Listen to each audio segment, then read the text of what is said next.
अस्सलाम वालेकुम ट्रेडर्स। आज हम आपके साथ जीबीपी जेपीवाई का एसएमसी एनालिसिस शेयर करेंगे, जिसमें मैं आपको ये समझाने की कोशिश करूँगा कि एसएमसी के हवाले से आप लोगों को किस तरह से चार्ट को एनालाइज करना होता है। ये जो एनालिसिस है ये डे ट्रेडिंग के हवाले से है, इसलिए मैंने इसमें 15 मिनट टाइम फ्रेम का इस्तेमाल किया है। हम अपना स्ट्रक्चर जो मैपिंग कर रहे हैं एसएमसी के हवाले से वो 15 मिनट टाइम फ्रेम को इस्तेमाल करते हुए कर रहे हैं। आपने देखा कि अभी जो प्रीवियसली हमने अपना जो स्ट्रक्चर मैप करते हुए हमने अपने लिए पीओआईज बनाए थे। दो पीओआईज, ये फर्स्ट पीओआई था, ये एक्सट्रीम पीओआई था। फर्स्ट पीओआई से ही प्राइस ने आपको एक एक्सीलेंट ट्रेडिंग अपॉर्चुनिटी दी और इवेंचुअली अपने हाई को ब्रेक करके एक न्यू हाई लगा दिया। खैर, ये मैंने अपना सेटअप अपने कुछ स्टूडेंट्स के साथ शेयर किया था, जिन्होंने मुझसे दरख्वास्त की थी कि हमें जीबीपी जेपीवाई को एनालाइज करके बताएं। तो उन्होंने माशाल्लाह यहाँ से एक एक्सीलेंट ट्रेड जो है वो ग्रैब की है। तो फिलहाल मैं आप लोगों को थोड़ा-सा ये बताता चलूँ कि जीबीपी जेपीवाई देखें प्रीवियसली डाउन ट्रेंड में था, तो मैंने क्या किया, मैंने मोस्ट रीसेंट लोअर हाई निकाला और लोअर लो निकाला। फिर प्राइस ने एक नया लो तो लगाया, लेकिन बाद में प्राइस ने चौक कर दिया, अपने लोअर हाई को ब्रेक करके एक नया हाई इस जगह पर जाकर लगा दिया।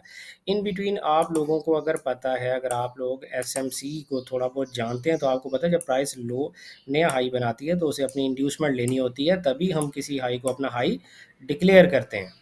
प्राइस ने यहाँ भी अपनी इंड्यूसमेंट नहीं ली, प्राइस ने ये हाई बनाया तो भी इंड्यूसमेंट आपकी यही थी, प्राइस ने वो इंड्यूसमेंट भी नहीं ली। फिर उसके बाद आपने जब प्राइस ने ये हाई बनाया फिर ये इंड्यूसमेंट नहीं ली, तो आपके पास प्राइस हाईज लगाती चली गई, तो जो फाइनल आपके पास हाई बना वो ये बना और ये आपका इंड्यूसमेंट लेवल था। ठीक है, तो इवेंचुअली प्राइस ने क्या किया, अपनी इंड्यूसमेंट ले ली। जब प्राइस इंड्यूसमेंट ले लेती है तो फिर हम अपने लिए immediately point of interest find out करने की कोशिश करते हैं, जिनको आप ज़्यादातर ऑर्डर ब्लॉक्स समझते हैं, जबकि order blocks he point of interest नहीं होते हैं एसएमसी की दुनिया में।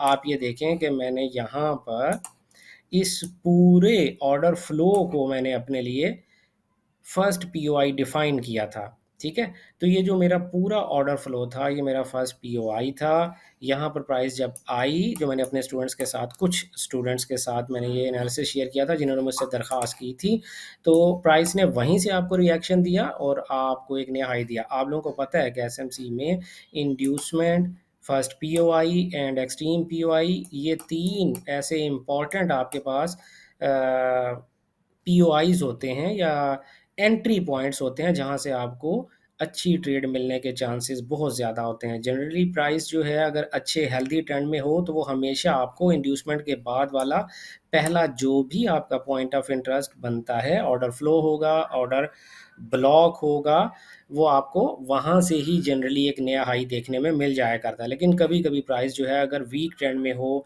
या कंसोलिडेशन फेज़ में हो, तो फिर प्राइस इस फर्स्ट पीओआई को ब्रेक करके आपके एक्सट्रीम पीओआई तक चली जाया करती है, जो कि आपका ऑर्डर ब्लॉक भी हो सकता है, आपका ऑर्डर फ्लो भी हो सकता है। तो यहाँ से मैंने भी ये वाली ट्रेडिंग अपॉर्चुनिटी हमने अवेल कर ली। अब नेक्स्ट सूरत हाल जो प्राइस की है वो हम देखते हैं वो क्या है। देखिए, नेक्स्ट सूरत हाल ये है कि प्राइस ने अभी अपना हाई ब्रेक कर दिया है।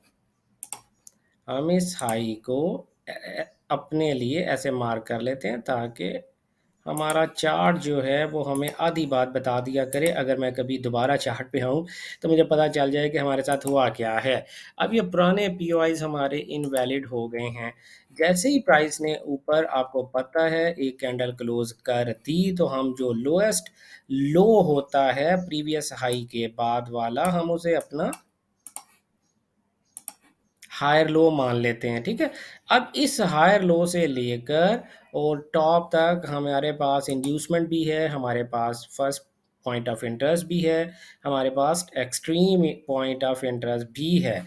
तो इनिशियली हमने सिर्फ और सिर्फ मार्क क्या करना होता है, इनिशियली हमने सिर्फ और सिर्फ अपने लिए इंड्यूसमेंट मार्क करनी होती है। ठीक है, तो इंड्यूसमेंट सो फार हमारी क्या होती है, जो भी नया हाई बनाने से पीछे जो भी करीब तरीन हमारे पास पुल बैक होता है वो हमारी इंड्यूसमेंट होती है। क्या आपको इन बिटवीन यहाँ पर कहीं और कोई पुल बैक दिखाई दे रहा है? कोई और पुल बैक नहीं है, तो ये हमारी इंड्यूसमेंट है, ठीक है।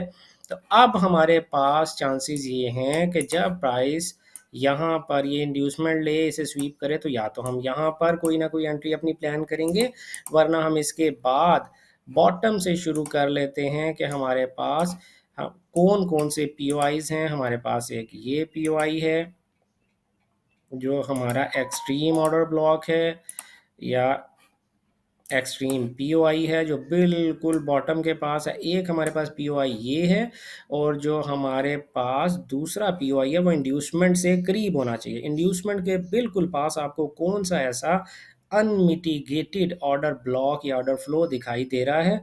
यहाँ से आप शुरू करें तो आपको ये आपके पास एक पुल बैक है, और आपके पास एक ये पुल बैक है, ये पुल बैक है। ये ऊपर वाले सारे पुल बैक्स जो हैं वो आप देखें, ये वाला पुल बैक भी आपका मिटिगेटेड है, ये वाला पुल बैक भी आपका मिटिगेटेड है। तो यहाँ पर आपके पास एज सच कोई भी पुल बैक वैलिड नहीं है। ये पुल बैक भी आपका यहाँ पे मिटिगेटेड हो गया, लेकिन पुल बैक मिटिगेटेड हो या ना हो, कोई भी हमारे पास अनमिटिगेटेड या फेयर वैल्यू गैप वाली कैंडल यहाँ पर अवेलेबल ही नहीं है, यहाँ से यहाँ तक इंड्यूसमेंट के फौरी बाद। तो थोड़ा सा अगर हम नीचे से स्टार्ट करें तो हमारे पास इस पुल बैक के पास, ये तो आपको पता है कि एक्सट्रीम लिक्विडिटी होती है, हम यहाँ पर कोई ऑर्डर ब्लॉक फाइंड करने की कोशिश नहीं करते हैं। अगर करते तो ये हमारा बड़ा ज़बरदस्त हिडन ऑर्डर ब्लॉक बन सकता था, लेकिन हम यहाँ पर नहीं करते हैं। तो यहाँ से जब हम ऊपर जाएंगे आहिस्ता आहिस्ता, तो ये एक ऐसी कैंडल है जो हमारे लिए, जिसके बाद फेयर वैल्यू गैप भी है। मैं यहाँ पर प्रॉपरली आप लोगों के लिए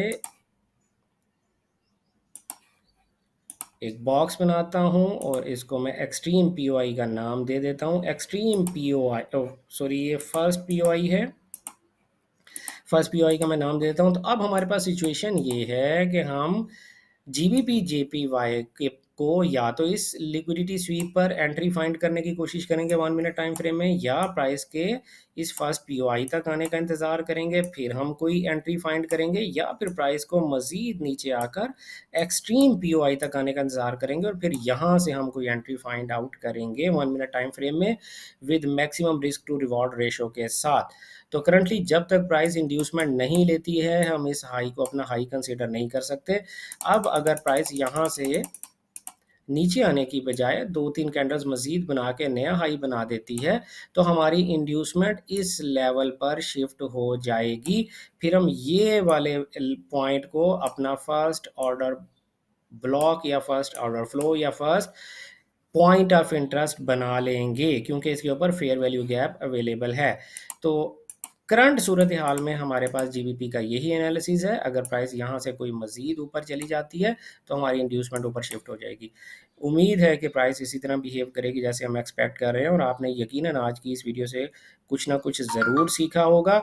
अगर आप एसएमसी का कोर्स करना चाहते हैं तो यू आर मोस्ट वेलकम। ऊपर टॉप पे दिए गए एकेडमी के नंबर पर राब्ता करें और एसएमसी के कोर्स में इनरोलमेंट अपनी करवा लें, ताकि आप भी मार्केट को इसी तरह आसानी से देख सकें, अपने लिए पॉइंट ऑफ इंटरेस्ट बना सकें, और बिल्कुल रिलैक्स होकर ट्रेडिंग करें। क्योंकि एसएमसी ही वो वाहिद मीडियम है जो आपको ये बताता है कि आपने प्राइस जो मर्ज़ी करती रहे, आपने कब और कहाँ से ट्रेड में एंट्री लेनी है, ठीक है, जो आपकी बेशुमार परेशानियों को दूर कर देता है। तो मिलते हैं नई वीडियो में किसी नए कंटेंट, किसी नए कॉन्सेप्ट के साथ। तब तक अपना ख्याल रखिएगा। Good luck, happy trading.